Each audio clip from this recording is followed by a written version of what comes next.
దేవుని నామమునకు స్తోత్రములండి. నాటి ధ్యానాంశము హోషేయ యొక్క వివాహము.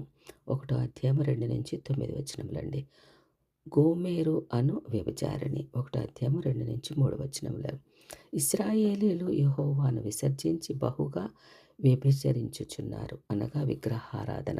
అందువలన వ్యభిచారిణి వివాహము చేసుకొనుమని దేవుడు ప్రవక్తను ఆదేశించాడండి. దేవుడు తన ప్రవక్తను వ్యభిచారిణినే వివాహము చేసుకొనమని నిజముగా ఆదేశించాడా అనో సందేహం కలుగుతుంది. దేవుడు అలాంటి అపవిత్ర సంబంధమును కలిగి ఉండమని ఆదేశించుట నమ్మ వీలు కాని విషయమని తలంచుట సహజమే. దేవుడు ప్రవక్త జీవితమును ఒక ఉదాహరణగా ఇశ్రాయేలీయులను హెచ్చరించుటకు ఉపమాన రీతిగా ఆదేశించాడండి.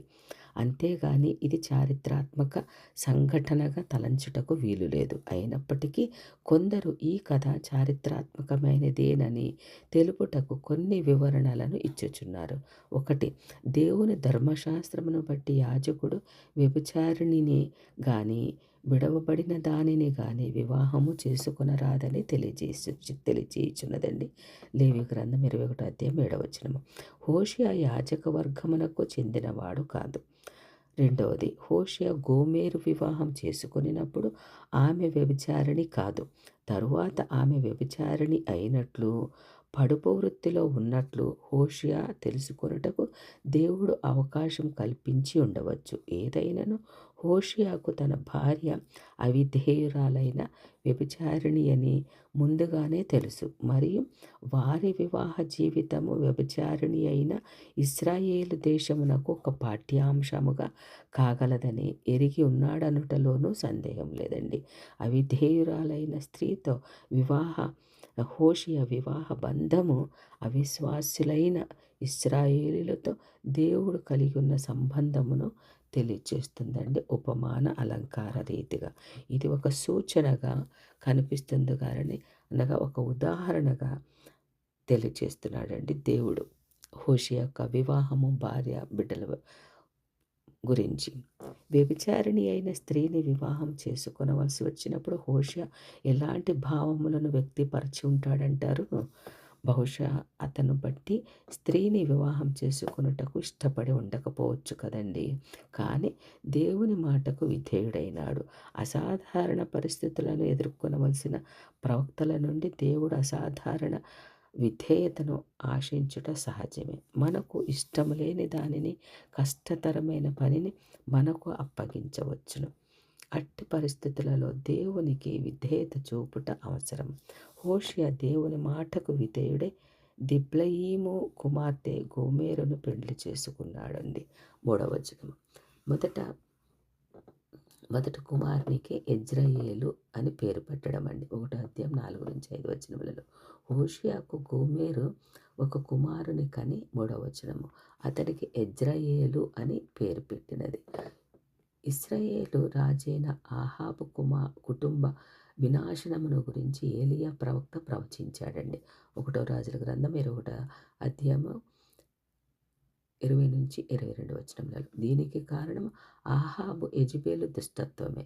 ఇశ్రాయేలులో యోహో ఇంటివారు కలుగు చేసుకొనిన రక్త దోషమును బట్టి రాజుల 2వ గ్రంథము 10వ అధ్యాయం 1-11 వచనములలో యోహో శిక్షను పొందవలసి వచ్చిందండి.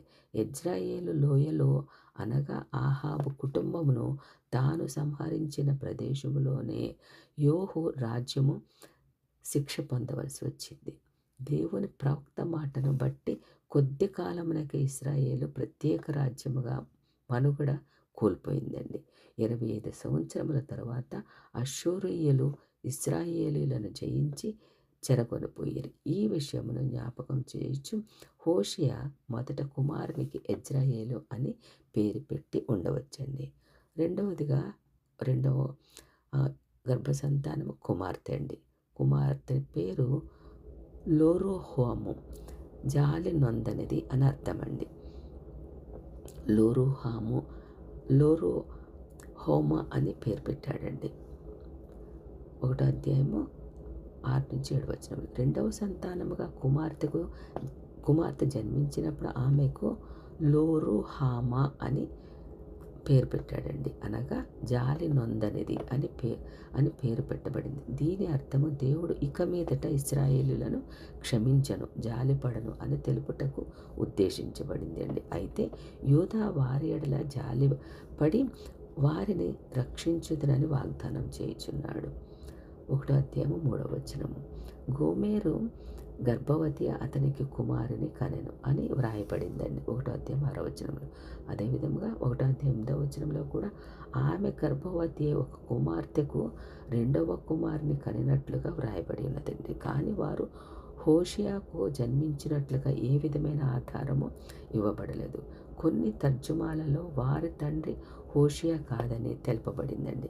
కుమార్తెకు జాలి నొందనిది అని పేరు పెట్టుటలో ఇశ్రాయేలీయుల ఎడల దేవుని ప్రతిస్పందన వ్యక్తమవుతున్నదండి. దేవుడు యూదా వారిని మాత్రం రక్షించేదనని వాగ్దానం చేయుట గమనార్హమండి. రెండవ కుమారుడు లో అమ్మి అనగా నా జనము కాదని పేరు పెట్టాడండి. లో అమ్మి అనగా నా జనము కాదు అర్థమండి. 1:8-9. రెండవ కుమారుడు కూడా హోషేయకు జన్మించినట్లుగా తెలుపక గోమెరు గర్భవతి కుమారుని కనెను అని వ్రాయబడుట గమనార్హం.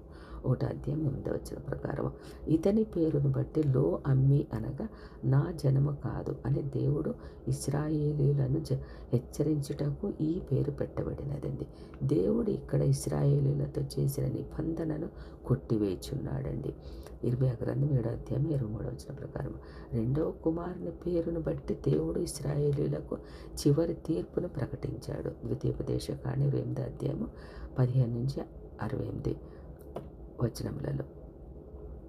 ఇవ్వబడిన హెచ్చరికలో వాస్తవ రూపము దాల్చుట ఆరంభమైందండి. ఇశ్రాయేలీయులు దేవుని విడిచిపెట్టుట వలన దేవుడు వారిని విడిచిపెట్టాడు. దేవుని యొక్క ఆశీర్వాదములను పోగొట్టుకున్నాడండి. ఈ దినమున వివాహ విషయంలో దేవుడు ఇశ్రాయేలీయులను పోల్చి, ఇశ్రాయేలు ప్రజలను పోల్చి, హోషేయ యొక్క వివాహము పోల్చి ఏ విధంగా చెప్పాడు దేవునికి వేలాది స్తోత్రములండి.